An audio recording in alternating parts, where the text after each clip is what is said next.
एवढी तयारी करून देखील मी ॲनिव्हर्सरी सेलिब्रेट केली नाही, याचं कारण देखील माझा नवराच आहे.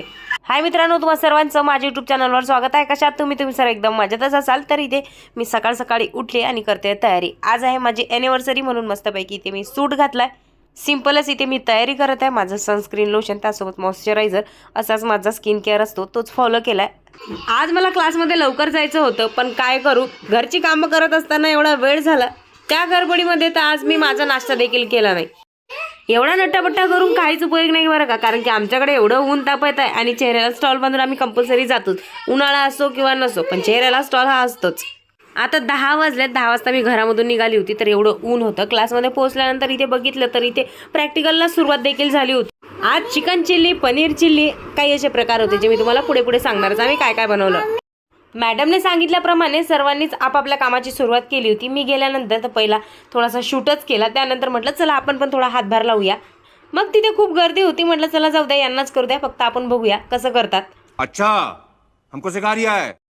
आज नॉनव्हेज आणि व्हेज दोन्ही सुद्धा होतं, पण काही अर्धे होते ज्यांना नॉनव्हेज अजिबातच आवडत नाही आणि काही अर्धे होते ज्यांना नॉनव्हेज शिवाय चालत नाही, जसे की माझ्यासारखे. जे नॉनव्हेज खातात त्यांनी नॉनव्हेजचा प्रकार बनवला आणि जे व्हेज खातात त्यांनी व्हेजचा प्रकार बनवला. Veg momos, paneer momos, veg cutlet, त्यासोबतच नॉनव्हेज कटलेट आणि आज आम्ही कचोरीचा देखील प्रकार बनवला होता. आणि एक दही भात असतो, कर्ड राईस, ते देखील मॅमने आज आम्हाला शिकवलं होतं. खरं तर आपल्या विदर्भात मी हा कर्ड राईस कधी बघितला नव्हता. साधारणतः आपण दही भातच खातो साखर टाकून, पण हा थोडासा वेगळा होता, ज्यामध्ये मॅडमनी कढीपत्ता, तिखट, मीठ आणि त्यासोबतच साखर देखील टाकला होता. अजून त्यामध्ये काय काय टाकलं होतं ही जेव्हा मी बनवणार त्यावेळेस त्याची रेसिपी तुमच्याशी मी शेअर करणार, कारण व्हिडिओ खूप दिवसचे आहेत त्यामुळे मला आठवत नाही आहेत की त्यामध्ये काय काय टाकलं होतं.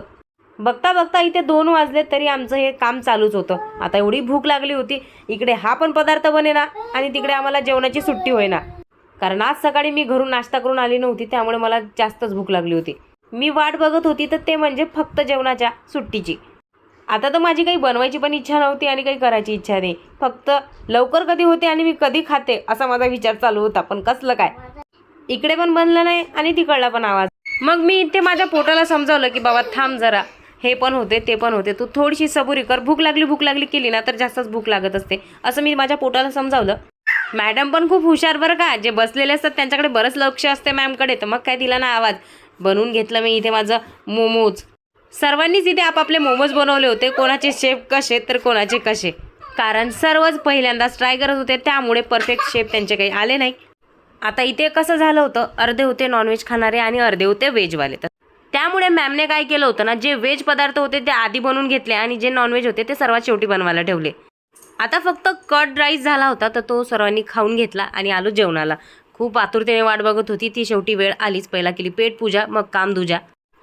परत प्लेट वगैरे धुवून आलो क्लासमध्ये. तिथे कसं आहे माहिती आहे का, तिथे आपलं जेवण झाल्यानंतर आपल्याला आपली प्लेट देखील धुवून पुसून ठेवावी लागतं. क्लासमध्ये आल्यानंतर काम सुरू झालं. तर आता बनलं होतं इथे व्हेज कटलेट. त्यानंतर सर्वात शेवटी बनवलं होतं कचोरी, आणि कचोरी बनवायला भरपूर वेळ लागला, त्यामुळे ना 6:30 मला क्लासमध्येच वाजले आणि मला आज लवकर जायचं होतं आणि तिथेच वेळ झाला. गेली मी बेकरीमध्ये. तिथे गेल्यानंतर तिथे मला देखील थांबावं लागलं. 5 मिनटं थांबा करू मला अर्धा तास तिथे गेला. शेवटी मी त्यांच्या स्टाफला जरा रागवली, कारण की दादा म्हटलं मी कालच तुम्हाला ऑर्डर दिली तरी मला इथे येऊन थांबावं लागलं. असं करत शेवटी माझा आज पूर्ण मूडच गेला होता, पण कसं तरी मी स्वतःला सावरलं. केक घेऊन घरी आली, थोडीशी मस्ती बिट्टूसोबत केली आणि संध्याकाळी तिला तयार करून घेतलं. आज काय बिट्टू, मम्मी आणि पप्पाची, माधुरी मम्माची मॅरेज अॅनिव्हर्सरी. काय अॅनिव्हर्सरी? मग तू आमची मॅरेज होती त्यावेळेस कुठे होती? आमचं जेव्हा लग्न झालं ना त्यावेळेस तू केवढी होती सांग? इथे छोटी होती. हो बेबी होती. आमचं लग्न झालं ना त्यावेळी छोटा बेबी होती.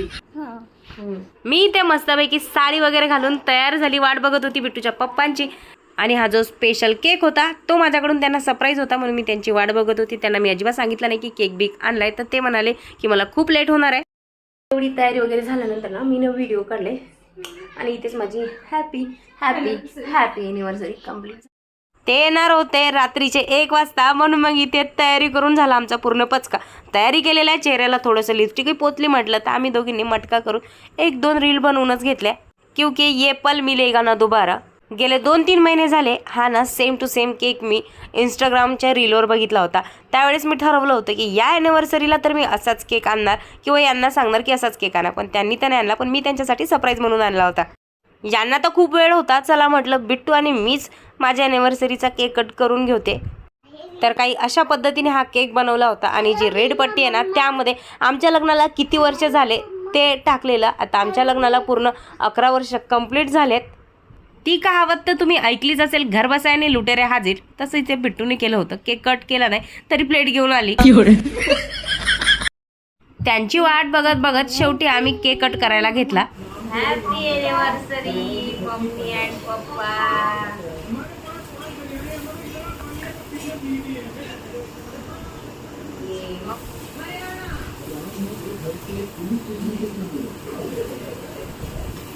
यावर्षी पहिल्यांदा असं झालं की मी ॲनिव्हर्सरीचा केक एकटी कट करते, म्हणजे बिट्टूसोबत कट करते आहे.